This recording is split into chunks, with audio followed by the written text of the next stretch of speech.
રાજકોટ જિલ્લાના ધોરાજીમાં મગફળીના ટેકાના ભાવે ખરીદી કેન્દ્ર આજે બંધ રહેતા મોટી સંખ્યામાં ખેડૂતો હેરાન પરેશાન થવા પામ્યા હતા।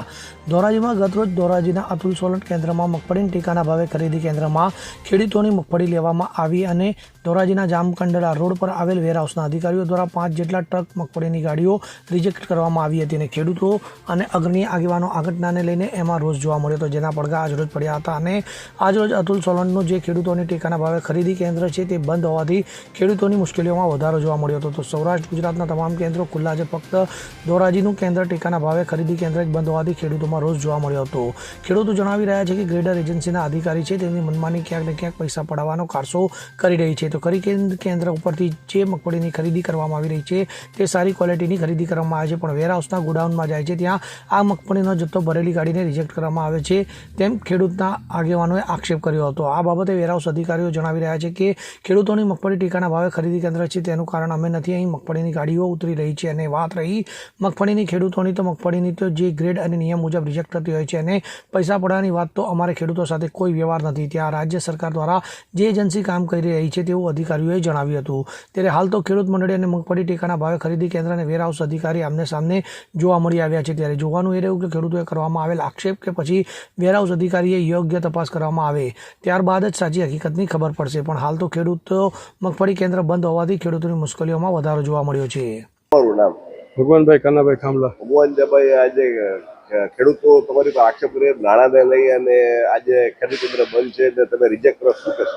અમારે સાહેબ ખેડૂતની યારે કઈ લેવા દેવા નથી, તો માર્કેટિંગ યાર્ડમાં ખરીદી થાય છે અને પૈસાથી અમારે કઈ લેવા દેવા નથી। અમે તો અહીં ટ્રક આવે છે એને ચેક કરીએ છીએ અને અમારા હિસાબે કોઈ પ્રોબ્લેમ થતો નથી।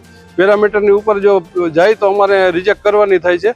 કદાચ 4%નું ડેમેજ 8% હોય તો એને રિજેક્ટ કરવાનું થાય છે, બાકી બીજો કોઈ પ્રોબ્લેમ અમારા તરફથી છે નહીં અને અમે કોઈ એવું રિજેક્ટ કર્યું નથી। અત્યારે રાબેતા મુજબ ચાલુ જ છે કામકાજ। કેન્દ્ર બંધ કરવામાં આવેલું છે, ખેડૂતો અમારી પર આક્ષેપ કરી રહ્યા કે ખેડૂતોને હેરાન કરવામાં અરે એ તો ટ્રાન્સપોર્ટરના હિસાબે કદાચ અહીંયા વાહન નહીં પૂગતું હોય તો કદાચ ખરીદ કેન્દ્ર બંધ કર્યું હોય, ત્યાં જગ્યાનો અભાવ હોય, બાકી અમારા હિસાબે કોઈ કામ બંધ છે એવું છે નહીં। મારું નામ દિનેશભાઈ વોરા। આખા ગુજરાતની અંદર મગફળીની ખરીદીના કેન્દ્રો શરૂ થઈ ગયા છે, ત્યારે એકમાત્ર ધોરાજીની અંદર આજે આ મગફળીનું કેન્દ્ર બંધ કરી દેવામાં આવ્યું છે। તેમાં ગ્રેડર એજન્સી છે એમના અધિકારીઓની મનમાનીને કારણે આજે ખરીદીનું કેન્દ્ર બંધ કરવામાં આવ્યું છે। ખેડૂતોનો માલ છે એ જે ખરીદ કર્યા બાદ સારી ક્વોલિટીનો જે માલ છે ખરીદ કરી અને ગોડાઉન સુધી જાય છે, ત્યારે આ ગ્રેડર એજન્સીના અધિકારીઓ વિના કારણે માલ રિજેક્ટ કરી દેવામાં આવે છે અને ક્યાંક ને ક્યાંક એવું લાગી રહ્યું છે કે આ અધિકારીઓ પૈસા પડાવવાનો કારસો કરી રહ્યા હોય તેવું લાગી રહ્યું છે। ખેડૂતો આજે કેન્દ્ર બંધ થવાને કારણે ખૂબ જ મુશ્કેલીનો સામનો કરી રહ્યા છે। એક તરફથી રવિ પાકના વાવેતરનું કામ ચાલુ છે, ત્યારે બીજી તરફ આ માલ પહોંચાડવાનું કામ હોય, ખેડૂતો ખૂબ જ મુશ્કેલીનો સામનો કરી રહ્યા છે। શું તમારી માંગણી છે? અમારી માંગણી છે કે ખેડૂતોનો જે સારી ક્વોલિટીનો માલ ખરીદાય અને ગોડાઉન સુધી પહોંચે છે એ માલને રિજેક્ટ કરવામાં ના આવે અને અધિકારીઓ સામે કાર્યવાહી કરવામાં આવે। મારું નામ વિક્રમ વઘાસિયા, ધોરાજી। હું ધોરાજીનો એક ખેડૂત છું।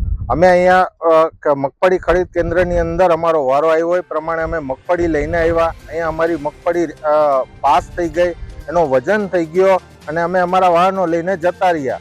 પછી પાછળથી અમને એવી જાણ કરવામાં આવી કે તમારી મગફળી વેરહાઉસમાંથી રિજેક્ટ થઈ છે।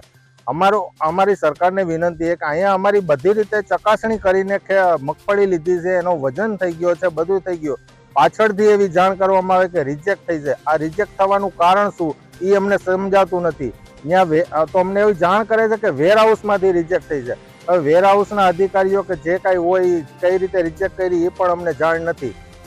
અમારી સરકારને વિનંતી છે કે અમારી મગફળી પાસ થઈ ગયેલી સારી ક્વોલિટીની મગફળી છે એના પૈસા અમને આપી દે એવી અમારી સરકારને વિનંતી છે। અલ્પેશ ત્રિવેદી સાથે CN24 ન્યૂઝ, ધોરાજી। હવે જુઓ દેશ દુનિયાની તમામ ખબરો તમારી આંગળીના ટેરવે। ઉઠાવો મોબાઈલ અને Google Play Store પરથી ડાઉનલોડ કરો અમારી CN24 ન્યૂઝ મોબાઈલ એપ।